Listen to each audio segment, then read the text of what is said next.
my people, your boy is back. So I'm at work in it, and obviously I have to sell into all like the little retailers around the area, right? So majority of the convenience stores are run by like Sri Lankans or Indians, and I don't know why, but like since I've moved to Liverpool, whenever I meet people from different like backgrounds, I find that majority of the people that I've met have like recently moved to Liverpool, for example. So they might have been here for like a year, 2 years. Where, for example, being in London now, obviously being like a massive multicultural, diverse city, majority of the time, you know, you might be second or third generation into the UK. So like most people might be like, you know, British and been born in the UK, right? Even if their parents might be from like another country. Where here, like, I meet a lot of people from different cultures and backgrounds, but again, it seems like a lot of people have been here for like 1 year, 2 years. So of course, I started realizing this when I started like living in the shared HMOs, right? And you know, I speak to like the Indian people in the HMO, right, in the shared property that I was living with, right? So obviously I ask questions, I get to know them, and a lot of them would say like, yeah, well, and like we've been here maybe 2 years. They were on a student visa, and now they've got like, they're working as a carer, or they're working in a warehouse, and it's because obviously they need to get a certain sponsorship to be allowed to work in the UK, right? And they'll express like frustration, like, you know, worrying, because a lot of them may have no choice but to do jobs they don't enjoy. A lot of them might be fully qualified in their home country, right, for example, but then when they come to the UK, it doesn't mean anything, because for them it's like they might want to live in a new country, start a new life, maybe learn a language. However, they're limited with what type of sponsorship they can get, right? So imagine that when you think about it. It's like they might be super qualified or educated in their country, but when they come to the UK, it's like they can only be like a carer or work in a warehouse. And that's why when a lot of British people, they kind of speak down on immigrants, for example, but it's like a lot of them like do the jobs most British people don't want to do. And sometimes they don't even want to do it, but they understand that, you know what, like, I want to be here. A lot of them, you know, they pay their taxes, they pay their due, you know, they look after our grandparents, if anything. Like, when you think about it, most immigrants, I don't want to call them immigrants, because like, whatever, innit? They're people that have come here, innit? And it is what it is, isn't it? But like, yeah, they've come over here, but they're not like trying to like, you know, rip off the government, for example.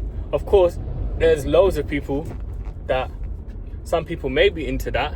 However, it's not even this immigrant situation. There's British people that will be, you know, scamming the government for benefits, for example, whatever. You know what I mean? Like, many times I'll see a woman in one of those electric chairs, you know, and then I'll see her jump up and walk into the shop. I'm like, bruv, that math is not mathing, bruv. Like, what's going on? Do you get what I mean? So British people be doing that. So I don't think it's a migrant issue. I think there's just some people that are out here just trying to finesse. Hold on, I was about to say I see a big wasp. But like, anyways, the reason I'm sharing this is that, yeah, like, I remember meeting people in the shared house, and they're like, oh yeah, we might have to go back home, like, because like my sponsorship's gonna finish, you know, and they just want to work, you know what I mean? They just want to earn a living, you know, maybe send some money back home. And it's like, yeah, like, they're having to do mad jobs just to survive, essentially, just to stay in this country, just to pay their bills. And today was a shock, because I walked into a retailer as a young guy, 24 years old, and he studied, right? And now I think probably his studies finished, but obviously he wants to stay in the UK, so he's working. So he was working in a convenience store, and he was like, yeah, like, I was like, what time you finish? He's like, 10. I was like, what time do you start? He's like, 10. It's like, right, that's 12 hours. And then I'm in Wigan, by the way, yeah? I'm like, where are you from? I was, because he was wearing the University of Liverpool. He's like, where are you from? I was like, do you live in Liverpool? And he was like, yeah, I live in Liverpool. I was like, what, do you have to get to work every day? He's like, yeah. He's like, it takes me like 2 hours to get to work. It's like, what the heck? And he works 12-hour shifts. So that means doing a 12-hour shift, it takes him 2 hours to get there in the morning, 2 hours in the evening, yo. I just said to him, bro, I said, you see you, yeah? I said, listen, I respect it. I said, you, like, bro, like he came here on his own. He's been here a couple years. He's 24 years old. I was like, bro, like, I said the same thing I say to myself. I said to him, I said, bro, just remember, nothing is permanent, bro. But, like, it was just a massive eye-opener because this guy's working 12 hours a day. He's got to travel 2 hours all the way in Wigan from Liverpool, you know, by train and bus and all of that.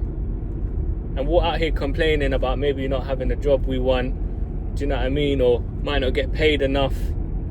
Where there's people that are having to travel mad hours. And even when we were talking about, I was like, oh, you're a hustler. He's like, yeah, but I don't get paid well.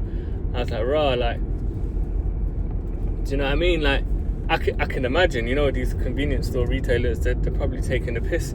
You know, a lot of these employees will take the piss when they know that people, when people are in, there's like a need of like sponsorship, right? So in their head they'll sponsor them, but you know, underpay them. And I see a lot of that, especially in Liverpool as well. You'll see a lot of people from nationalities working in car washes and doing all these kind of like little kind of like mundane jobs. And again, like, they're obviously taking advantage because, you know, the need of like sponsorship or knowing that they really want to be here. And the thing is, a lot of people as well that come from other countries, a lot of them could be coming from like war-torn countries, you know what I mean? They could be like refugees. They could be coming from like, you know, serious struggle. My point is, like, we really got to be grateful and appreciate what we have. And as well, you have to be open-minded and not judge people and call them, you know, immigrants or just come into our country taking our jobs. Like, it's not that. When you actually spend time with people, even chat to them and understand their day-to-day, where they've come from, what they get up to, like, it's actually inspiring, and you gotta respect it. Like, it's a madness. Like, half the people that complain about immigrants or people taking their jobs, they wouldn't do that. They wouldn't travel 2 hours just to work and work 12-hour shifts, you know what I mean? And they're still gonna get taxed at 20%, right? They're still getting taxed. It's not like they're skiving. Do you get what I mean? Because they have to get sponsored, right? So they have to go through, you know, all that stuff. But yeah, my people, I just want to jump on that because that kind of, yeah, that gave me an eye-opener and made me realize, you know what? Sometimes we might not be where we want to be, and we might be wishing we had this and that, but just remember there's other people that have it much worse off and would love to have what you have, you know. So yeah, man, we have to be grateful. So yeah, that was the topic of the channel, innit? Like, make sure that we practice gratitude and we are grateful every single day. Anyway, people, more life, more blessings to you and your family. I'll catch you in the next one.